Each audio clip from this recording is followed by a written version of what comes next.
Thank you. I can't tell you how humbled and honored I am to stand here as the head coach of The Ohio State University and address the fans and media for the first time. I too want to thank Gordon Gee, Mr. Smith, for this opportunity to lead a program that I know, love, and respect as much as anything in my life. I'd like to take this time to introduce my wife, Amy. Hi, Amy. And thank her and our 4 kids for their support and their sacrifices that they've endured to allow me to pursue this lifelong dream. And to our coaches, I think most of them are here today, for their support and their unwavering commitment to our all-in mentality. And to Coach Tressel, for the opportunities he's given me, for the friendship, and for making me a better coach, husband, and father. I thank him. I've grown up in Columbus, Ohio, in the shadows of Ohio Stadium my entire life. And I can remember back when I was 10 years old, and I had a Little League football coach, John Hicks, who was a former Outland Trophy winner here at Ohio State. And he took me to my first ever Ohio State-Michigan game. And then 8 years later, be afforded the opportunity by Coach John Cooper to actually wear the scarlet and gray. It's been these experiences at OSU that have been entrenched in the very fabric of who I am today. Let me be clear to you guys. The 2011 Buckeyes will not be about comparing and contrasting what we've done before, but what we believe we will need to do to move forward. It will be about respect, toughness, and being men of action. Those will be our focuses. Respect for the great state of Ohio, for the histories and the traditions that have come before us, and most importantly, for the respect of one another. And toughness. We will embrace the expectations as well as the grind and pressures it takes every day to be successful on and off the field. And to be men of action. It won't be about words. It will be about us being as one. Playing as a team and a family with a selfless, all-in mentality. Ohio State is so much bigger than any one team, one player, one coach, or one situation. We all understand that change is inevitable. It's growth that is optional. And we believe this is a time for growth for all of us.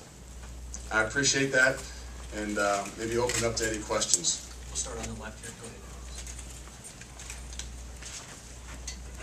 Luke, in light of the NCAA turmoil, it has to be asked, have you known at all about any violations, past or present, any current or former players or coaches who broke any NCAA rules? You know, I can honestly say that, where I wasn't going to say that I had blinders on, but very focused on the task at hand, and I was not informed of any information until it became public knowledge. Yeah, Luke, you spoke of this being your dream, basically your dream job, etc. Is this a very tough situation to walk into, though? Just assess the challenge you do face. Yeah, it's a tough situation, but I told you before that if they told you you had one shot, and if you know me, there's no retreat. There's never been any challenges that I wouldn't accept, big or small. You know, and I've had this dream and this plan, and I'm excited for it. Dave, and if I could ask if you could state your name and affiliation too, thank you. Luke, Dave Fickell from BuckNuts.com. You have one full-time opening on your staff. Have you given much thought to that? Can you give us some insight on how you might address that? We have. At this moment, we have not done anything just yet. I think here soon in the near future, we'll address that. We'll address the duties and responsibilities that they would change soon, and hopefully we'll be able to do this again and lay all that out for everybody. Will it definitely be a defensive coach or a chance it might be an offensive coach? In our mind right now, it's definitely going to be a defensive coach. Adam Jardy with the Buckeye Sports Bulletin. First, in things through maybe the first 24, 48 hours, what are Coach Russell's resignation? What were the first maybe 3 or 4 things that you had to accomplish? And what did you have to do for the first 48 hours? You know, that's kind of unique because we didn't have any idea until that morning. And I wasn't afforded that opportunity to sit and think. That was the unique situation. It happened fast. Mr. Smith asked me to step in. I didn't have a whole lot of time to step back and think about the situation. We knew we had to hit the ground running. We had the team together that night. So all we wanted to do was make sure we could stand up tall, show some support, show some leadership, and most importantly, focus on our kids because we knew how they would feel to make sure that they were okay. Luke, Doug Lamerise with the Cleveland Plain Dealer. Did you ever feel in the past that the staff was too lax in monitoring player behavior? And going forward, what will you and your staff do to stay on top of that, to monitor that, and monitor potential compliance issues?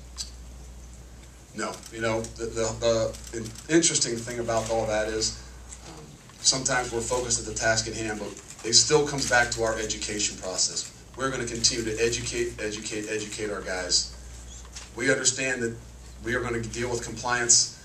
We're going to go through this situation thoroughly and methodically so that we can figure out what is best and the best ways in which we can handle this stuff for the future. Because again, we got to plan for the future. Are there any specific steps that you think we need to do this better or this better in terms of that kind of stuff? We have some ideas, but again, I think this is going to be a thorough, methodical situation because I'm not sure that there's one quick solution right now. I know that we're going to step up some monitoring ideas, but for right now, we just know that we're going to take it thoroughly and methodically so that we can make sure we get this right. Tim. Yeah, Luke, Tim May, Columbus Dispatch. With that in mind, though, have you had any kind of meetings that talk with your players at all about what has happened and basically your feelings on that going forward? We talked to the guys, and what we've stressed to them right now is about respect. Respect for one another, respect for each other, respect for the past, respect for you guys.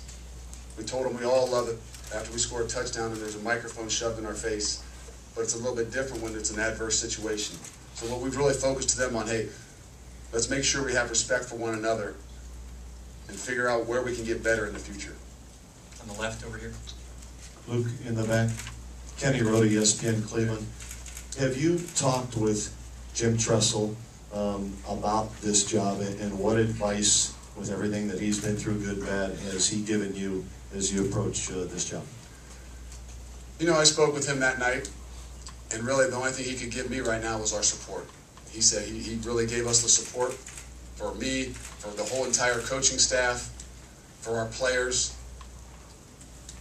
And the biggest probably thing that he had given me, as well as all the other coaches that I've actually had an opportunity to sit down or talk to, is be yourself.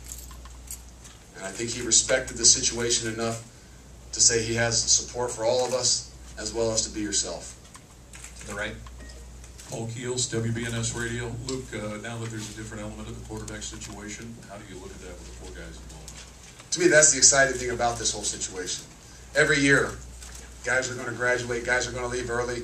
There's going to be situations like that. We got an exciting situation for Cameron Hayward to be gone, for Ross Holman, for all kinds of guys. I think that's the exciting thing about fall camp. We've got 4 great guys. We're going to be competitive, to put them out there, to give them their opportunities for the reasons which they came to Ohio State, and to see who can raise their level of competition and compete, and who we can count on. To the left over here. Congratulations, Luke. Munch Bishop, ESPN Cleveland. Treasure your intensity. We all know as defense goes, Ohio State goes. What do the Silver Bullets mean to you personally? What do they mean to your coaching philosophy? Well, again, that's where I grew up. That's what I believe in. But I think the unique thing for me is I want to make sure that we all understand that it's about one. We've talked about that as coaches. We talked about that to our team with that all-in mentality. I'm not just going to be about the Silver Bullets, as much as I was in the past. But my experiences of being a part of the special teams, of being a part of the defense, now I get to be a part of the offense as well. And the thing that I can offer them is just like we've always offered them, is support. to show that I care about each and every one of them, and that we are all one together. That's the biggest emphasis.